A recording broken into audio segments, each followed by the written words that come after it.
পৃথিবীতে এমন 3 শ্রেণীর মানুষ আছে যাদের বিরুদ্ধে রাসূল সাল্লাল্লাহু আলাইহি সাল্লাম মামলা দায়ের করবে কিয়ামতের ময়দানে। এমন 3 শ্রেণীর ব্যক্তি আছে তাদের বিরুদ্ধে রাসূল সাল্লাল্লাহু আলাইহি ওয়াসাল্লাম মামলা দায়ের করবে। যে রাসূল এখনো কবরে শুয়ে শুয়ে, রোজার মধ্যে শুয়ে শুয়ে এখনো বলতেছে ইয়া উম্মতি বলে কান্না করতেছে আমাদের জন্য। আর সেই নবী আমাদের বিরুদ্ধে 3 শ্রেণীর ব্যক্তির বিরুদ্ধে মামলা দায়ের করবে। নাম্বার 1 হলো হাদিসে কুদসির মধ্যে আছে, নাম্বার 1, যে ব্যক্তি আমার নামে কিছু দান সদকা করার পরে আবার ফিরিয়ে নিয়ে আয়, দান করলো আল্লাহর নামে আবার ফিরিয়ে নিয়ে আসে, ফিরিয়ে নিয়ে নেয়, দান করলো আবার ফিরে নেয়, তো এই ব্যক্তির বিরুদ্ধে আল্লাহ রাব্বুল আলামিন রাসূল সাল্লাল্লাহু আলাইহি সাল্লাম মামলা দায়ের করবে কিয়ামতের মাঠে। 2 নম্বর, যে ব্যক্তি কোনো আজাদ ব্যক্তি থেকে, যে ব্যক্তি কোনো স্বাধীন ব্যক্তিকে বিক্রি, এখন দেখবেন যে মাঝে মাঝে দেখেন যে গ্রামে এলাকায় ছেলেধরা আসে না নাই, মানুষ দেখেন ব্যবসা করছে। বাংলাদেশের ভিতরে এমনও মানুষ আছে যারা বাংলাদেশের ছোট ছোট মানুষদেরকে বিক্রি করে, বাইরে যে বিক্রি করে, বাইরের রাষ্ট্রে বিক্রি করে। এই যে অনেক লক্ষ লক্ষ মিলিয়ন বিলিয়ন টাকা ইনকাম করে, মানুষ বিক্রি করে, মানুষ পাচার করে। এই জন্য যারা এই সমস্ত স্বাধীন মানুষকে বিক্রি করবে এদের বিরুদ্ধে রাসূল সাল্লাল্লাহু আলাইহি ওয়াসাল্লাম মামলা দায়ের করবে। 3 নম্বর, যে ব্যক্তি কোনো লোককে কাজে নিয়োগ করে, যে ব্যক্তি কোনো ব্যক্তিকে কাজে নিয়োগ করার পরে সম্পূর্ণ কাজ হয়ে যায়, এরপরে তার পারিশ্রমিক দেয় না। একজন লোক তার কাজ করেছে, কাজ করার পরে তাকে তো পারিশ্রমিক দিতে হবে, তার মজুরি দিতে হবে, কিন্তু মজুরি দেয় না, টাকা নেই, যা এখান থেকে চলে যা, বেশি কথা কবি তো পুলিশ ধরিয়ে দিব। এই যে এরকম যারা করবে, মজুরি দিবে না, যারা প্রাপ্য মূল্য যাদেরকে দেওয়া হয় না, এই সমস্ত লোকদেরকে কি করবে, এদের বিরুদ্ধে আল্লাহ রাসূল সাল্লাল্লাহু আলাইহি সাল্লাম মামলা দায়ের করবে। আমার বন্ধুগণ, আমার ভাইয়েরা, ভালো করে খেয়াল করে শুনবেন। নবীজি সাল্লাল্লাহু আলাইহি ওয়াসাল্লাম মক্কা থেকে মদিনা যখন হিজরত করে গেলেন, হিজরত করে যাওয়ার পরে নবীজি সাল্লাল্লাহু আলাইহি ওয়াসাল্লাম সাহাবীদেরকে বললেন যুদ্ধ করতে হবে, তাবুকের যুদ্ধে যেতে হবে। যখন এই কথা বললেন, সাহাবীরা তাবুকের যুদ্ধে যাওয়ার জন্য প্রস্তুত হয়ে গেল। সাহাবীরা যখন প্রস্তুত হয়ে গেল তাবুকের যুদ্ধে যাওয়ার জন্য, এদের মধ্যে একজন ছিল সাঈদ ইবনে আব্দুর রহমান এবং তার বন্ধু ছিল সালাবাতুল আনসারী। তারা 2 জন ছিল অন্তরঙ্গ বন্ধু, তারা 2 জন খুব বন্ধুতালী ছিল। সাঈদ ইবনে আব্দুর রহমান যখন তাবুকের যুদ্ধে যাওয়ার জন্য নাম লেখায় দিল, লিস্টে নাম ফেলে দিল, সালাবাতুল আনসারী তিনি যুদ্ধ গেলেন না। সালাবাতুল আনসারীকে বলতেছেন যে দোস্ত, আমি কিন্তু যুদ্ধে যাচ্ছি, তুমি আমার বাড়ির দেখাশোনা করবে, তুমি আমার পরিবারের দেখাশোনা করবে, বাজার ঘাট যা করে দেওয়া লাগে তা করে দিবে তুমি। যুদ্ধের ময়দানে চলে গেল তারা। এইদিকে সালাবাতুল আনসারী রাদিয়াল্লাহু তাআলা আনহু তার বাড়িতে বাজার সদাই সবকিছু করে দেয়। হঠাৎ করে একদিন কি করলো, এই সাঈদ ইবনে আব্দুর রহমানের বাড়ির ভিতরে ঢুকলো, ঘরের ভিতরে প্রবেশ করলো, তার স্ত্রীর হাত ধরে ফেলেছে। তখন তার স্ত্রী বলছে যে তোমার বন্ধু তোমার কাছে আমাকে কিন্তু আমানত হয়ে গেছে, তোমার বন্ধু আল্লাহর রাস্তায় জিহাদ করতে গেছে, আমাকে তোমার কাছে আমানত হয়ে গেছে, তুমি কি তার আমানতের খেয়ানত করবে? সাঈদ ইবনে আব্দুর রহমানের স্ত্রীর হাত ধরে ফেলেছে সালাবাতুল আনসারী। তখন সাঈদ ইবনে আব্দুর রহমানের স্ত্রী বলছে, তুমি কি তোমার বন্ধুর আমানতের খেয়ানত করবে? এই কথা যখন বলেছে, তোমার কি লজ্জা শরম কিছু নেই? এই কথা যখন বলেছে, সালাবাতুল আনসারী হাত ছেড়ে দিয়েছে, বাড়ি থেকে বের হয়ে গেছে। বাড়ি থেকে বের হয়ে যায়, তারপরে আল্লাহ রাব্বুল আলামিনকে বলছে, আল্লাহ, আমি কি বড় অপরাধ করলাম? আমার বন্ধু আমার কাছে আমানত দিয়ে গেছে, আমি আমানতের খিয়ানত করলাম। তারা জিহাদের ময়দানে গেছে, যুদ্ধের ময়দানে গেছে, আমার কাছে আমানত দিয়ে গেছে, আমি কি করলাম? আমার বন্ধুর কি করলাম? আমানতের খিয়ানত করলাম।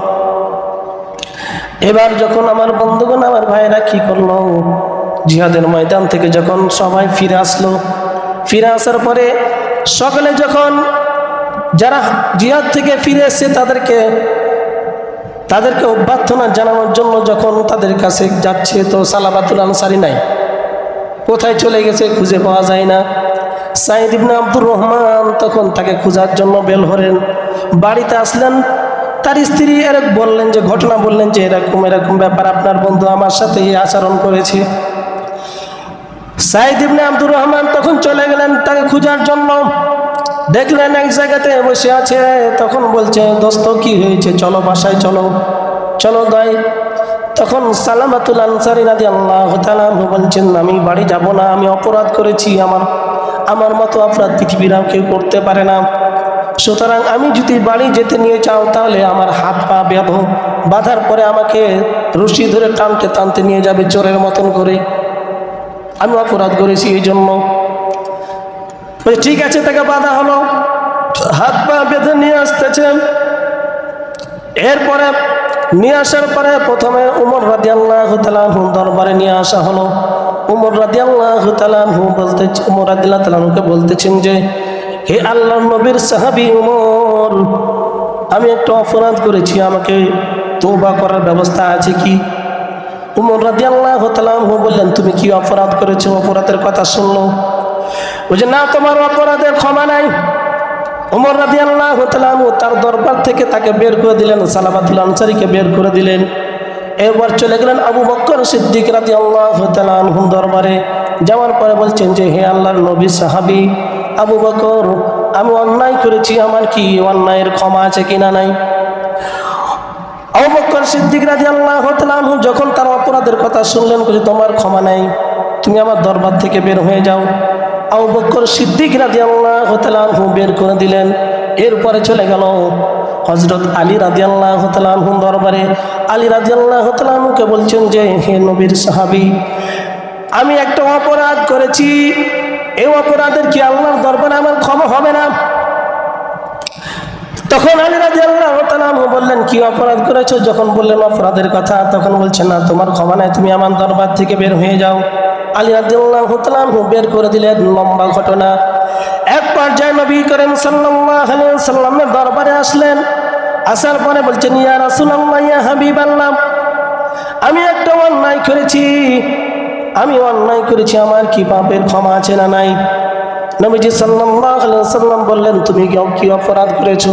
তখন বলল, আমার বন্ধু সাঈদ ইবনে আব্দুর রহমানের স্ত্রী আমি হাত স্পর্শ করেছিলাম, আমি একটা অপরাধ করেছি। তখন নবীজি সাল্লাল্লাহু আলাইহি ওয়াসাল্লাম বললেন, তোমার কি লজ্জা শরম কিছু নাই? তোমার বন্ধু, তোমার ভাই গিয়েছিল আল্লাহর রাস্তায় জিহাদের জন্য, তোমার কাছে আমানত দিয়ে গিয়েছিল, তুমি আমানতের খিয়ানত করেছো, সুতরাং আমি বলছি আমার দরবার থেকে এখনই বের হয়ে যা। আমার বন্ধুগণ, আমার ভাইয়েরা, উমরের দরবারে গেল, উমর বের করে দিল। আবু বকরের দরবারে গেল, আবু বকর রাদিয়াল্লাহু তাআলা বের করে দিল। আলী রাদিয়াল্লাহু তাআলা দরবারে গেল, আলী রাদিয়াল্লাহু তাআলা বের করে দিলেন। দুনিয়ার সর্বশ্রেষ্ঠ মানব রাসূল সাল্লাল্লাহু আলাইহি ওয়াসাল্লাম তিনিও বের করে দিলেন। এই সালামাতুল আনসারী রাদিয়াল্লাহু তাআলা কি করলেন? বের হওয়ার পরে আল্লাহকে ডাকতে, আল্লাহ, আমি এমন অপরাধ করেছি, তোমার সাহাবীরা, তোমার নবী আমাকে বের করে দিয়েছে। আল্লাহ, আমি বান্দা, আমি হচ্ছি বান্দা, আপনি হচ্ছে মালিক। মালিক তো বান্দাকে মাফ করে দেয়, গোলামকে মাফ করে দেয়। আল্লাহ, তুমি আমাকে ক্ষমা করে দাও। কান্না করতে করতে জঙ্গলের দিকে চলে গেল। জঙ্গলের দিকে যাওয়ার পরে আমার বন্ধুগণ অনেকদিন কান্না করে, জঙ্গলে ঘুরে বেড়ায় আর কান্না করে, আল্লাহকে ডাকে, আল্লাহ তুমি আমাকে ক্ষমা করে দাও। এইভাবে কান্না করতে করতে হঠাৎ করে একদিন আল্লাহ রাব্বুল আলামিন জিবরাইল আলাইহিস সালামকে পাঠিয়ে দিলেন। জিবরাইল আলাইহিস সালাম এসে বলছেন, ইয়া রাসূলুল্লাহ, ইয়া হাবিবাল্লাহ, পৃথিবীর মানুষকে আপনি সৃষ্টি করেছেন না আল্লাহ? নবীজি সাল্লাল্লাহু আলাইহি ওয়াসাল্লাম বলেন, আল্লাহ রাব্বুল আলামিন সৃষ্টি করেছেন। মানুষ গুনাহ করলে আপনি ক্ষমা করবেন না, আল্লাহ রাব্বুল আলামিন ক্ষমা করবেন। জিবরাইল আলাইহিস সালাম যখন এই কথা বললেন, নবীজি সাল্লাল্লাহু আলাইহি সাল্লাম বললেন যে আল্লাহ রাব্বুল আলামিন ক্ষমা করবেন। তাহলে আপনার সাহাবী সালামাতুল আনসারী আপনার দরবারে এসেছিল, আপনার সাহাবীরা তাকেও বের করে দিয়েছেন, আপনিও বের করে দিয়েছেন, কিন্তু আল্লাহ রাব্বুল আলামিনের দরবারে সে এত কান্না করেছে, এত পরিমাণ কান্না করেছে, আল্লাহ রাব্বুল আলামিন তার জীবনের সমস্ত গুনাহগুলো মাফ করে দিয়েছেন। জোরে বলেন সুবহানাল্লাহ। আমার বন্ধুগণ, আমার ভাইরা, আল্লাহ রাব্বুল আলামিন সকলকে ক্ষমা করে দিবেন। যদি আমরা আল্লাহর কাছে ক্ষমা চাই তাহলে ক্ষমা করে দিবে, কিন্তু যদি আমরা ক্ষমা না চাই আমাকে ক্ষমা করবে না। এই দিকে কি করলো নবীজি সাল্লাল্লাহু আলাইহি সাল্লাম বললেন যে কোথায় আলী, কোথায় উমর, কোথায় সালমান ফারসি, দেখো সালাবাতুল আনসারী কোথায় আছে, তাকে খুঁজে নিয়ে আসো। এই তিনজন সাহাবী চলে গেল জঙ্গলের ভিতরে, খুঁজতে খুঁজতে মরুভূমির ভিতরে, খুঁজে পায় না, কোথাও পায় না। দেখলো কিছু মানুষ কৃষক কাজ করে মাঠে, তাদেরকে জিজ্ঞাসা করলো একজন লোক দেখেছ? বলছে হ্যাঁ একজন লোক দেখেছি, পাগল টাইপের লোক, শুধু কান্দে, সারাদিন কান্দে, সারা রাত কান্দে, কিন্তু লোকটা এই গাছের নিচে কান্দে, কিন্তু এখন কান্দে না। ও আসবে রাত্রিতে আসবে, এখন আসবে না দিনের বেলা, রাত্রে এসে এই গাছের নিচে কান্না করে। তোমরা যদি রাত্রি পর্যন্ত এখানে থাকতে পারো, অবস্থান করতে পারো, তাহলে তাকে দেখতে পাবে। আলী রাদিয়াল্লাহু তাআলা আনহু সালমান ফারসি রাদিয়াল্লাহু তাআলা আনহু তারা অপেক্ষা করলো। সন্ধ্যা যখন ঘনিয়ে আসলো তখন দেখলো সালাবাতুল আনসারী গাছের নিচে আসার পরে শুরু করলো কান্না। আল্লাহ, আমি অপরাধ করেছি, আমাকে মাফ করে দাও, আমাকে ক্ষমা করে দাও, আমার মতো গুনাহগার পৃথিবীর বুকে আর কেউ নাই, আমাকে ক্ষমা করে দাও। এইভাবে কান্না করতেছে যখন তার পিছন দিক থেকে আলী রাদিয়াল্লাহু তাআলা আনহু সালমান ফারসি যা বলছেন যে ভাই সালাবাতুল আনসারী, আল্লাহ রাব্বুল আলামিন তোমাকে ক্ষমা করে দিয়েছেন, নবীজি সাল্লাল্লাহু আলাইহি সাল্লাম তোমাকে নিয়ে যাওয়ার জন্য আমাদেরকে বলেছে, তোমার পক্ষে আল্লাহ রাব্বুল আলামিন তোমার পক্ষে একটা কোরআন আয়াত নাজিল করে দিয়েছে, সুতরাং তুমি এখন চলো নবীর দরবারে। সকলে তাকে নবীর দরবারে নিয়ে আসলো। আস্তে আস্তে কিন্তু রাত্রি অনেক হয়েছে, সকাল হয়ে যাবে। রাসূল সাল্লাল্লাহু আলাইহি সাল্লাম ফজরের জামাত শুরু করে দিয়েছেন। ফজরের জামাত যখন শুরু হয়ে গেছে, এমন সময় তারা এসে সর্ব লাস্টে কাতারে এসে নামাজ পড়তেছে। সব লাস্টে কাতারে যখন নামাজ পড়তেছে, রাসূল সাল্লাল্লাহু আলাইহি সাল্লাম তেলাওয়াত করতেছেন সূরা তাকাসুর, আলহাকুমুত তাকাসুর। এই যখন সূরাটা তেলাওয়াত করতেছেন, তেলাওয়াত করতে করতে যখন হাত্তা যুরতুমুল মাকাবির এই পর্যন্ত যখন গেছে, তখন সালাবাতুল আনসারী নামাজের ভিতরে চিৎকার দিয়ে অজ্ঞান হয়ে পড়ে গেছে জমিনের ভিতরে। যখন হাত্তা যুরতুমুল মাকাবির পর্যন্ত এসেছে, তখন চিৎকার দিয়ে বেহুশ হয়ে পড়ে গেছে জমিনের ভিতরে। নবীজি সাল্লাল্লাহু আলাইহি ওয়াসাল্লাম নামাজ শেষ করলেন। নামাজ শেষ করার পরে সালমান ফারসিকে বললে পানি নিয়ে আসো। তার মুখে পানি ছিটানো হলো। সালমান ফারসি বলল, ইয়া রাসূলুল্লাহ, ইয়া হাবিবাল্লাহ, আপনার সালাবাতুল আনসারী আর দুনিয়াতে জীবিত নাই, সে ইন্তেকাল করেছেন, সে দুনিয়া থেকে চলে গেছে। আমার বন্ধুগণ, আমার ভাইরা, তার জানাজার দাফন করা হলো, গোসল দেওয়া হলো, দাফন করবে। জানাজা নিয়ে গেছে গোরস্থানের ভিতরে মাটি দিবে, ভালো করে খেয়াল করে শুনবেন। গোরস্থানের ভিতরে নিয়ে গেছে মাটি দিবে।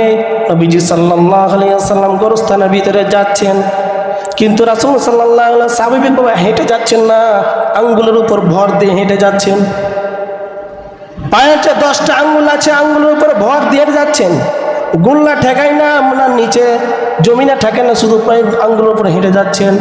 ওমর রাদিয়াল্লাহু তাআলা আনহু বলছেন, ইয়া রাসূলুল্লাহ, ইয়া হাবিবাল্লাহ, আপনাকে তো কোনোদিন আমি দেখি না এরকম আচরণ করতে, আজকে কি হয়েছে, আপনি কেন আঙ্গুলের উপর ভর দিয়ে হেঁটে যাচ্ছেন? নবীজি সাল্লাল্লাহু আলাইহি ওয়াসাল্লাম বলছেন, আবু ওমর, আমার সালাবাতুল আনসারীর উপরে আল্লাহ রাব্বুল আলামিন এত পরিমাণ খুশি হয়েছে, এত পরিমাণ খুশি হয়েছে, আল্লাহ রাব্বুল আলামিনের গোরস্থানের ভিতরে, কবরস্থানের ভিতরে 1 নয় 2 নয়, লক্ষ লক্ষ ফেরেশতা আল্লাহ রাব্বুল আলামিন এখানে অবতীর্ণ করেছেন। ফেরেশতাদের ভিড়ে আমি পা রাখতে পারছি না, এজন্য আমি এভাবে আঙ্গুলের উপর ভর দিয়ে যাচ্ছি। জোরে বলেন সুবহানাল্লাহ। আমার বন্ধুগণ, আমার ভাইরা, ফেরেশতাদের ভিড়ের কারণে পা রাখতে পারছে না, এই জন্য অপরাধ হয়ে যাবে। ক্ষমা চাবো কার কাছে? আল্লাহ রাব্বুল আলামিনের কাছে। আল্লাহ রাব্বুল আলামিনের কাছে আমরা যদি ক্ষমা চাইতে পারি, আল্লাহ রাব্বুল আলামিন আমাদেরকে ক্ষমা করে দিবে। আল্লাহ রাব্বুল আলামিন বলেন, কুল ইয়া ইবাদিয়াল্লাযীনা আসরাফু লা তাকনাতু মির রাহমাতিল্লাহ। আল্লাহ রাব্বুল আলামিন বলেন, হে আমার বান্দাগণ, হে নবী আপনি বলে দেন আপনার উম্মতদেরকে যে তারা যতই অপরাধ করুক না কেন আমার রহমত থেকে তারা যেন নিরাশ না হয়।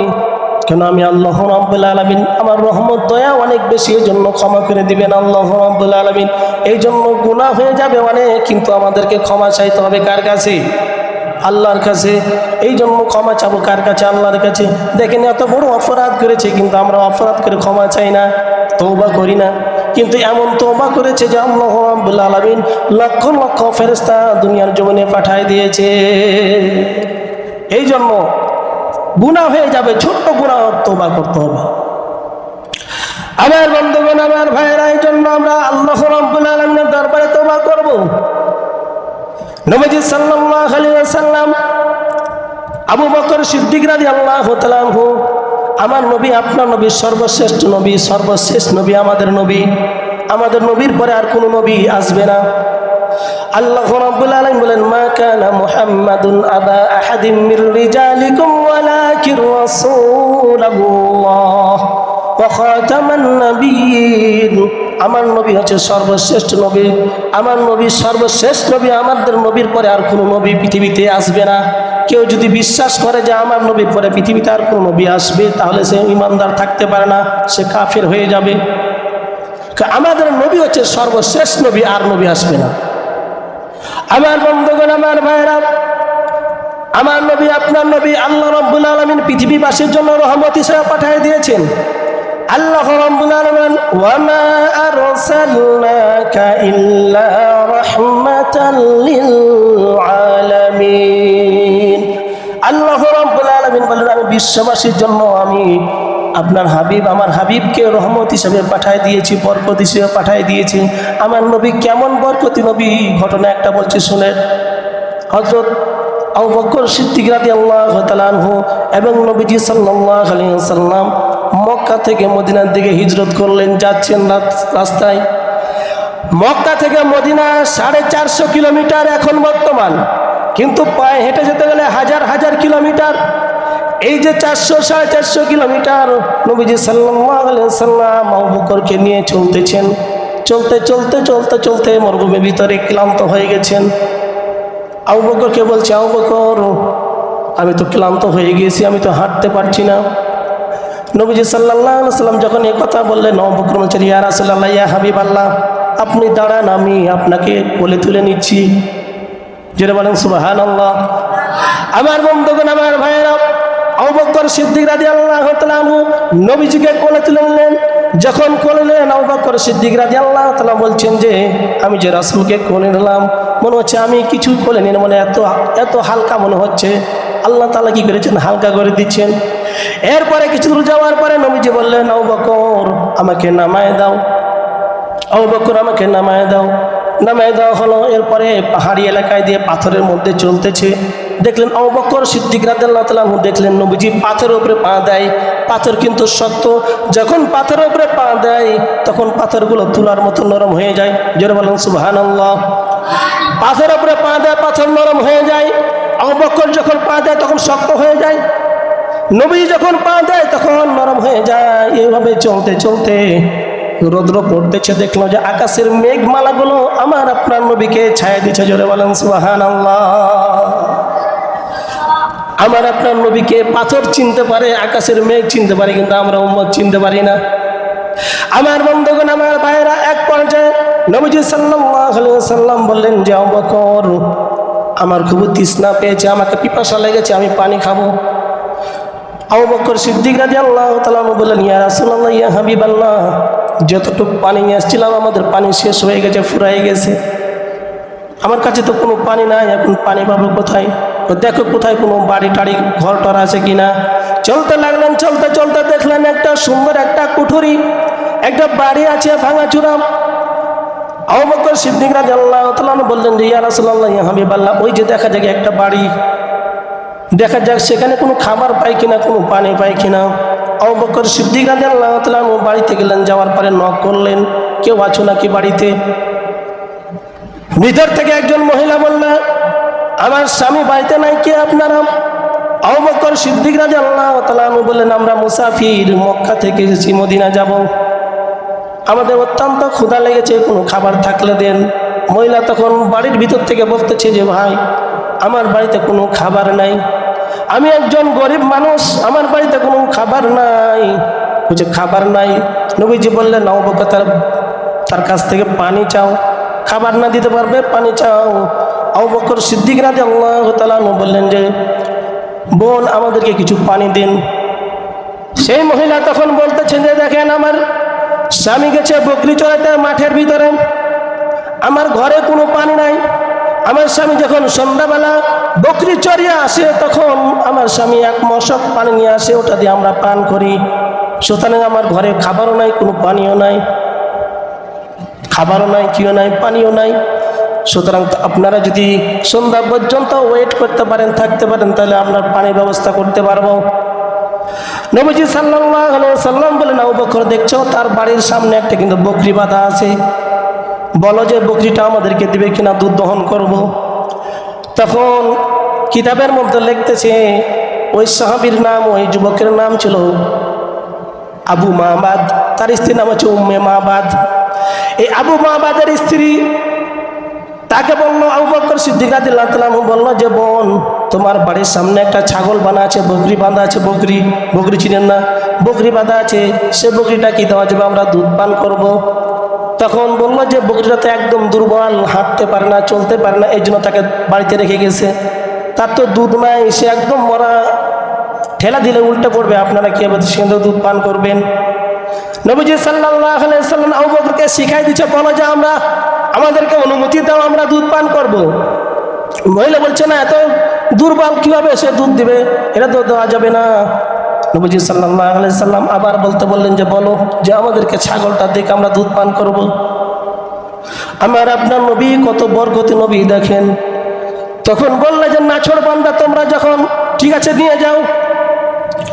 যখন বকরিটার কাছে যাবে তার আগে বললো যে একটা আমাদেরকে পাত্র দাও, আমরা দুধ দহন করব। এটা ছোট্ট একটা পেয়ালা দিল দুধ দহন করার জন্য। যখন পেয়ালাটা দিয়েছে, নবীজি সাল্লাল্লাহু আলাইহি ওয়াসাল্লাম বলছেন যাও বকর, একটা বড় পাত্র চাও, এটা তো অল্প দুধ আনবে। তখন উম্মে মাবাদ বলতেছে যে ভাই, বকরিটা এমনি দুর্বল, মরা মরা, এই পাত্র ভরবে না, আর আপনারা বড় পাত্র চাচ্ছেন। তারা কিন্তু জানে না যে এটা দুনিয়ার আর কেউ না, এটা বিশ্বনবী মুহাম্মদ সাল্লাল্লাহু আলাইহি ওয়াসাল্লাম। আমার বন্ধুগণ, আমার ভাইয়েরা, বড় একটা বালতি দিল। বালতি নিয়ে যখন ছাগলের কাছে যাচ্ছে, তখন ছাগলটা নবীজি সাল্লাল্লাহু আলাইহি ওয়াসাল্লামকে দেখে দাঁড়িয়ে গেছেন। যে ছাগল হাঁটতে পারে না, চলতে পারে না, দাঁড়িয়ে গেছে। ছাগল তখন ডাক দিয়ে বলছেন, ইয়া রাসূলুল্লাহ, ইয়া হাবিবাল্লাহ, আসসালামু আলাইকুম। ছাগল বলছেন যে হে আল্লাহর রাসূল, আপনি এসেছেন। ছাগলকে যখন বলল তুমি তো হাঁটতে পারো না, কীভাবে দাঁড়ালে? বলছে আপনি যে বিশ্ব নবী আমি এটা জানি, শুধু আপনি মানুষের নবী না, আপনি ছাগলের নবী, পাথরের নবী, সকলের নবী। আপনি যে সকলের নবী, এই জন্য আপনি আমার কাছে এসেছেন, আমি দাঁড়িয়ে গেছি। আল্লাহ রাব্বুল আলামিন আমাকে শক্তি দান করেছেন। এক পর্যায়ে নবীজি সাল্লাল্লাহু আলাইহি ওয়াসাল্লাম কি করলেন, ওই বকরির কাছে গেলেন। বকরিটা তার নবীজি সাল্লাল্লাহু আলাইহি ওয়াসাল্লামের দরবারে চলে আসলেন। আসার পরে কলের মধ্যে সেটে গেলেন। বকরি এসে কানে কানে রাসূল সাল্লাল্লাহু আলাইহি ওয়াসাল্লামের বলছেন, ইয়া রাসূলুল্লাহ, ইয়া হাবিবাল্লাহ, আমার মালিক আমাকে দুর্বলের জন্য আমাকে ঘাস খাওয়ার জন্য মাঠে নিয়ে যায় না, আমি দুধ দিতে পারি না, জন্য আমাকে খাবার দেয় না ভালো। এইভাবে ফিস ফিস করে যখন কিছু বলছে, তখন ভিতর থেকে উম্মে মাবাদ চোকাটের ফাঁক দিয়ে দেখতেছে। দেখলো যে এরকম সুন্দর যুবক কোনোদিন পৃথিবীর বুকে দেখি নাই। এত সুন্দর যুবক, এত সুন্দর হাত, এত সুন্দর চেহারা, এত সুন্দর নাক, পৃথিবীর কোনো মানুষ হতে পারে না। এটাকে ফেরেশতার মতো দেখা যায়। তার সাথীর সঙ্গে ফিস ফিস করে কি যেন বলছে, আবার ছাগলের সঙ্গে বকরির সঙ্গে কি যেন ফিস ফিস করে বলতেছে। এক পর্যায়ে নবীজি সাল্লাল্লাহু আলাইহি ওয়াসাল্লাম যখন বকরি ওলানে হাত দিলেন, বকরি ওলান দুধে ভরপুর হয়ে গেল। যখন দুধ দহন করতেছেন, বকরি তখন বলতেছেন, ইয়া রাসূলুল্লাহ, ইয়া হাবিবাল্লাহ, আমি আর তার সহ্য করতে পারছি না, আপনি তাড়াতাড়ি দুধ দহন করেন, আমার ওলান ভর্তি হয়ে গেছে। এক পর্যায়ে নবীজি সাল্লাল্লাহু আলাইহি ওয়াসাল্লাম দুধ দহন করলেন। দুধ দহন করতে করতে বালতি ভরে গেল। বালতি ভরে যাওয়ার পরে এরপরে আবু বকর সিদ্দিক রাদিয়াল্লাহু তাআলা আনহুকে বললেন যে হ্যাঁ আবু বকর ইসরিব, তুমি পান করো। যখন আবু বকর সিদ্দিক রাদিয়াল্লাহু তাআলা পরে নবীজি পান করলেন, এরপরে তাকে দুধখানি দিয়ে দিল, যাও উম্মে মাবাদকে দুধ দিয়ে দাও। এই ঘটনা কিন্তু উম্মে মাবাদ বাড়ি থেকে দেখতেছেন যে লোকটাকে এত আমার দুর্বল বকরি সুস্থ হয়ে গেল, আমার যে বকরি দুধ দেওয়ার কথা না এক বালতি দুধ দিল আমাকে।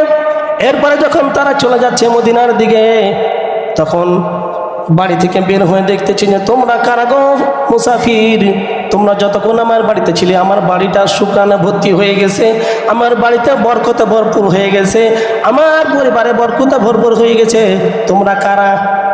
কিন্তু রাসূল সাল্লাল্লাহু আলাইহি সাল্লাম আর আবু বকর রাদিয়াল্লাহু তাআলা আনহু মদিনার দিকে চলে যাচ্ছেন। আমার বন্ধুগণ, আমার ভাইরা, আমার আপনার নবী কেমন বরকতি নবী, আমার আপনার নবী কেমন বরকতি নবী, কেমন দয়াল নবী। প্রত্যেকটা ছাগল, প্রত্যেকটা পাথর, তারপরে গাছগুলো নবী সাল্লাল্লাহু আলাইহি ওয়াসাল্লামকে ছায়া দেয়, মেঘমালাগুলো নবী সাল্লাল্লাহু আলাইহি ওয়াসাল্লামকে ছায়া দেয়। আমার নবী আপনার নবী দয়াল নবী, আমার চেয়ে দয়াল নবীর আমরা উম্মত, সর্বশ্রেষ্ঠ উম্মত। আজকে আমরা সর্বশ্রেষ্ঠ নবীর উম্মত, আমরা মসজিদে আসতে পারি না, আল্লাহর হুকুম পালন করতে পারি না। আল্লাহ রাব্বুল আলামিনের হুকুম যদি আমরা পালন করতাম, আমরা সর্বশ্রেষ্ঠ নবীর উম্মত হয়েছি।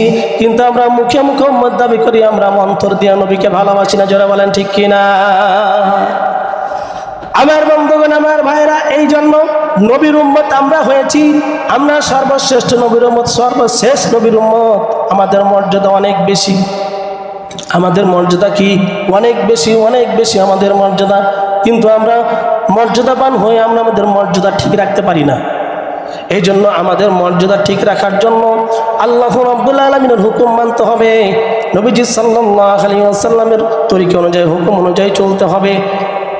আমার বন্ধুগণ, আমার ভাইরা, পৃথিবীর বুকে এমন 13 শ্রেণীর মানুষ আছে যারা আল্লাহর রহমত থেকে নিরাশ হয়ে যাবে, অথচ আল্লাহ রাব্বুল আলামিন বলেন লা তাকনাতু মির রাহমাতিল্লাহ, তোমরা আমার রহমত থেকে নিরাশ হয় না। আল্লাহ তাআলা বলছে তোমরা আমার রহমত থেকে নিরাশ হয় না। কিন্তু পৃথিবীতে এমন 13 শ্রেণীর মানুষ আছে যারা পৃথিবীতে আল্লাহর রহমত থেকে নিরাশ হয়ে যাবে। 1 নম্বর, যারা আল্লাহর সাথে কৃত অঙ্গীকার করেছে এবং শপথ করেছে এবং সামান্য মূল্যের কারণে, সামান্য টাকার কারণে আল্লাহ তাআলার ওয়াদাকে ভঙ্গ করে, সামান্য টাকার বিনিময়ে আল্লাহ রাব্বুল আলামিনের ওয়াদাকে ভঙ্গ করে, কসমকে ভঙ্গ করে, শপথকে ভঙ্গ করে, এই সমস্ত ব্যক্তিরা আল্লাহ রাব্বুল আলামিনের রহমত থেকে নিরাশ হয়ে যাবে। আল্লাহ রাব্বুল আলামিন বলেন ইন্নাল্লাযীনা ইয়াশতারুনা বিআহদিল্লাহি ওয়া আইমানিহিম সামানান ক্বালীলা উলাইকা লা খালাকা লাহুম ফিল আখিরাতি ওয়া লা ইউকাল্লিমুহুমুল্লাহ ওয়া লা ইয়ানযুরু ইলাইহিম ইয়াওমাল কিয়ামাতি ওয়া লা ইউযাক্কিহিম ওয়া লাহুম আযাবুন আলীম। আল্লাহ রাব্বুল আলামিন বলেন, নিশ্চয় যারা আল্লাহর সাথে যারা ওয়াদা করেছে, আবার ওয়াদা ভঙ্গ করেছে, শপথ করেছে, শপথ ভঙ্গ করেছে, তারা আল্লাহর রহমত থেকে নিরাশ হয়ে যাবে, তারা আল্লাহর রহমত পাবে না, আল্লাহর রহমত থেকে তারা নিরাশ হয়ে যাবে। উলাইকা লা খালাকা লাহুম, তাদের কিয়ামতের ময়দানে তাদের কোনো অংশ থাকবে না।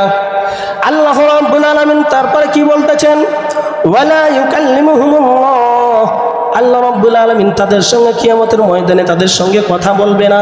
যারা আল্লাহর রহমত থেকে নিরাশ হয়ে যাবে তাদের সঙ্গে কথা বলবে না, যারা আল্লাহর ওয়াদাকে ভঙ্গ করবে তারা তাদের সঙ্গে কিয়ামতের ময়দানে কথা বলবে না। এরপরে বলছেন ওয়ালা ইয়ানজুরু ইলাইহিম, তাদের দিকে তাকাবেন না, ওয়ালা ইউযাক্কিহিম, আর আল্লাহ রাব্বুল আলামিন তাদেরকে পবিত্র বানাবেন না, ওয়ালাহুম আযাবুন আলীম, আর তাদের জন্য যন্ত্রণাদায়ক শাস্তির ব্যবস্থা করে রাখা হয়েছে।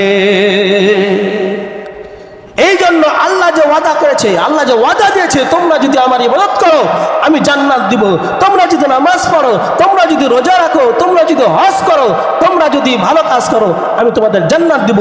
কিন্তু আমরা এই ওয়াদা করছি, ওয়াদা কিন্তু আমরা ভঙ্গ করতেছি। যারা ওয়াদা ভঙ্গ করবে রহমত থেকে নিরাশ হয়ে যাবে। নাম্বার 2, পায়ের নিচে যারা লুঙ্গি, প্যান্ট, জামা, পায়জামা পরে, যারা গিরার নিচে পায়ের টাকলুর নিচে লুঙ্গি অহংকার দেখছে আমি টাকার মালিক, কলার ঝুঁকাই আর বলে আমি টাকার মালিক, আমি ক্ষমতার মালিক, আমি পাওয়ারের মালিক, আমি এই করি, আমার গাড়ি বাড়ি সব কিছু আছে, আমার সব কিছু আছে, কিন্তু আমাকে কে ঠেকায়? দেখবেন যে পায়ের নিচে টাকলুর নিচে প্যান্ট পরে আছে, লুঙ্গি পরে আছে, রাস্তা দিয়ে হাঁটলে রাস্তার ধুলা একটা থাকে না, সব সাফ করে নিয়ে যায়। যারা বলেন ঠিক কিনা? আমার বন্ধুগণ, আমার ভাইরা, এই সমস্ত লোকেরা আল্লাহর রহমত থেকে নিরাশ হয়ে যাবে। নবীজি সাল্লাল্লাহু আলাইহি ওয়াসাল্লাম বলেন, মা আসফালা মিনাল কাবাইনি মিনাল ইযারি ফিন্নার। যে অংশ টাকলুর নিচে, যে অংশ পায়জামা বা লুঙ্গি দ্বারা ঢাকা থাকে, সেটা দোজখে যাবে। কোথায় যাবে? দোজখে যাবে। এই জন্য আমরা লুঙ্গি পরবো, প্যান্ট পরবো টাকলুর উপরে না নিচে? উপরে না নিচে? উপরে। 3 নম্বর, মিথ্যা কসম দিয়ে যে যারা পণ্য বিক্রি করে, যারা মিথ্যা কসম দিয়ে মাল বিক্রি করে, যারা দোকানদার আছেন, যারা ব্যবসা করেন, যারা গরুর ব্যবসা করেন, যারা যে কোনো ব্যবসা করেন না কেন, মিথ্যা কসম করে, খোদার কসম এত টাকা দিয়ে কিনেছি, এত টাকাতে ছাড় দিব। আপনি যে মিথ্যা কসম করলেন, আপনি কিনেছেন কিন্তু 20 টাকায়, আপনি বলছেন যে 100 টাকায় কিনেছি। কিনেছেন 20 টাকায়, আপনি বলছেন 50 টাকা করে কিনেছি। আপনি মিথ্যা কসম করে, খোদার কসম আমি 50 টাকাতে কিনেছি অথবা 20 টাকাতে কিনেছেন, আপনি মিথ্যা কসম করলে আল্লাহর রহমত থেকে আপনি নিরাশ হয়ে যাবেন। আল্লাহ রাব্বুল আলামিন আপনার দিকে তাকাবেন না, আল্লাহ আপনাকে পবিত্র বানাবেন না, আল্লাহ রাব্বুল আলামিন আপনার সঙ্গে কথা বলবেন না। এই জন্য মিথ্যা কসম দিয়ে মাল বিক্রি করা যাবে না। 4 নম্বর, কারো উপকার করে তাকে খোটা দেওয়া যাবে না। আপনি কারো উপকার করেছেন, কোনো মানুষের উপকার করেছেন, এরপর আপনি খোটা দিয়েছেন, আমি তোমার জিনিসটা করে দিয়েছিলাম, আমি তোমার জিনিসটা করে দিয়েছিলাম। আপনি তো উপকার করছিলেন, ভালো কাজ করছিলেন, কিন্তু আপনি যে খোটা দিলেন, এর দ্বারা আল্লাহর রহমত থেকে আপনি নিরাশ হয়ে যাবেন। 5 নম্বর, যে ব্যক্তি কোনো মুসাফির ব্যক্তিকে তার প্রয়োজন অতিরিক্ত পানি আছে, আপনার প্রয়োজনের অতিরিক্ত পানি আছে, আপনি একজন মুসাফিরকে পানি দিলেন না, এই যে পানি দিলেন না, এই জন্য আল্লাহর রহমত থেকে আপনি নিরাশ হয়ে যাবেন। আপনার প্রয়োজন তো নয়, পানিতে আপনি ফেলে দিবেন, কিন্তু আপনি পানি দিলেন না। মানুষটা গরিব বা ফকির, এই জন্য পানি দিলেন না, এই জন্য আল্লাহর রহমত থেকে নিরাশ হয়ে যাবেন।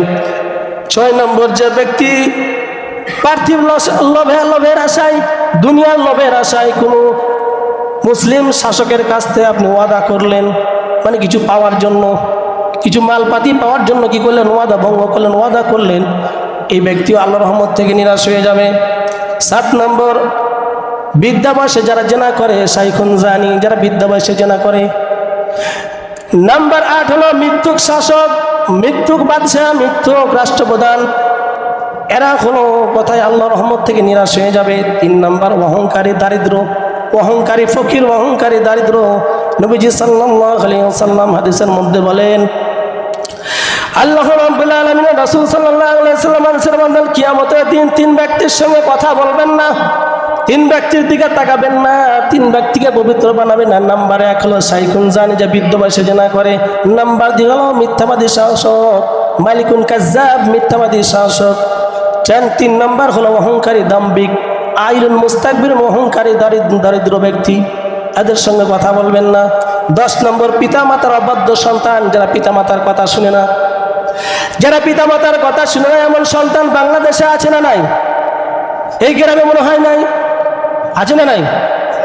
আমার বন্ধুগণ, আমার ভাইরা, যারা পিতামাতার অবাধ্য সন্তান, এদের আল্লাহ রাব্বুল আলামিন রহমত থেকে নিরাশ হয়ে যাবেন। এখন খালি বাবার আইসা কমপ্লেন দেয়, হুজুর আমার ছেলে আমার কথা শুনে না। আপনি আপনার কথা কিভাবে শুনবেন?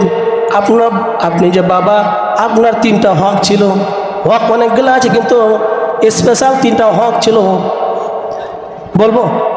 নাম্বার 1 হলো আপনার সন্তান আপনার কথা শুনে না, 3টা হক তার পালন করেনি। নাম্বার 1 হলো আপনি যখন বিবাহ করেছেন, আপনাকে দেখতে হতো দিনদারি স্ত্রী, একজন দিনদারি মায়ের ব্যবস্থা করতে হতো আপনাকে।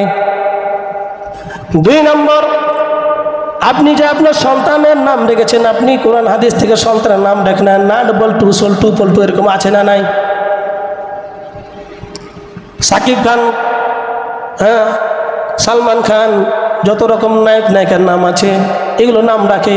হুজুররা যদি নাম রাখতে, নামটা পছন্দ হয় না, নামটা ওল্ড হচ্ছে, মানে 1400 বছর আগের নাম, সাহাবীর নামে নাম রাখতে চাই না। ওই জন্য তো আজকে আপনার সন্তান আপনার কথা শুনে। তিন নম্বর যেটা দায়িত্ব হলো বাপ মার, সে দায়িত্ব হলো যে তাকে নৈতিক শিক্ষা, দ্বীনি শিক্ষা দিতে হবে, কিন্তু আপনি দেননি। এই তিনটার আপনি কোনোটাই দেননি, তাহলে আপনার কথা কি হবে? একজন সাহাবী নবীর কাছে এসে বলছেন, ইয়া রাসূলুল্লাহ, ইয়া হাবিবাল্লাহ, আমার সন্তান আমার কথা শুনে না। রাসূলুল্লাহ সাল্লাল্লাহু আলাইহি সাল্লাম এসে বলছেন যে তোমার কথা শুনে না মানে তুমি কি তিনটা কাজ করছো? কি তিনটা কাজ? তোমার সন্তান, যে তোমার মা, তোমার সন্তানের যে মা আছে, তোমার স্ত্রী আছে, সে কি দিনদারি করছে না?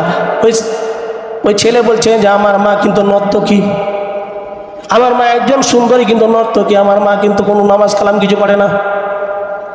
দ্বিতীয় নম্বর হলো আমার সুন্দর একটা নাম রাখেনি, নাম রয়েছে চামচিকা। তৃতীয়ত হচ্ছে আমাকে কোনো দিনই শিক্ষা দেয়নি। নবীজি সাল্লাল্লাহু আলাইহি সাল্লাম বলেন, দূর হয়ে যাও আমার দরবার থেকে। এই জন্য সন্তানকে যদি ভালো করতে চান, নৈতিক শিক্ষা তাকে দিতে হবে, সুন্দর মা তার চয়ন করতে হবে, তাকে দিনই শিক্ষা দিতে হবে, তার সুন্দর নাম রাখতে হবে। আমার বন্ধুগণ, আমার ভাইরা, ১ নম্বর, নারী হয়ে পুরুষের সাদৃশ্য অবলম্বন করে যারা, যে সমস্ত নারীরা পুরুষের মতো শার্ট পরে, জিন্সের প্যান্ট পরে, যারা টি শার্ট পরে, এই সমস্ত মহিলারা আল্লাহর রহমত থেকে নিরাশ হয়ে যাবে। 12 নম্বর, দায়ুস ব্যক্তি আল্লাহর রহমত থেকে নিরাশ হয়ে যাবে। দায়ুস কারা? যারা পরিবারকে অশ্লীল বেহায়াপনা কাজের আশ্রয় দিয়ে দেয়। বাবা এনে দিচ্ছে পাখি জামা, ছেলে কিনে দিচ্ছে জিন্সের প্যান্ট, বিভিন্ন রকম, স্ত্রী কিনে দিচ্ছে ছোটো ছোটো পোশাক কিনে দিচ্ছে, এগুলো পরবে। তো যারা এই যে সমস্ত কাজগুলো, অশ্লীল বেহায়াপনা কাজগুলো যারা পরিবারের মধ্যে আশ্রয় দিবে, এরাই হচ্ছে দায়ুস। আর দায়ুসের ঠিকানা হচ্ছে জাহান্নাম। 13 নম্বর, যে ব্যক্তি তার স্ত্রীর পায়পথে পিছনে রাস্তা দিয়ে সঙ্গম করে, এই সমস্ত ব্যক্তিরা আল্লাহর রহমত থেকে নিরাশ হয়ে যাবে। নবীজি সাল্লাল্লাহু আলাইহি ওয়াসাল্লাম হাদিসের মধ্যে বলেন, যে ব্যক্তি তার স্ত্রীর পিছনের দিক দিয়ে গেল, পিছনের রাস্তায় সঙ্গম করলো, রাসূল সাল্লাল্লাহু আলাইহি ওয়াসাল্লাম বলেন তারা হচ্ছে অভিশপ্ত ব্যক্তি। এই 13 শ্রেণীর ব্যক্তি আল্লাহর রহমত থেকে নিরাশ হয়ে যাবে।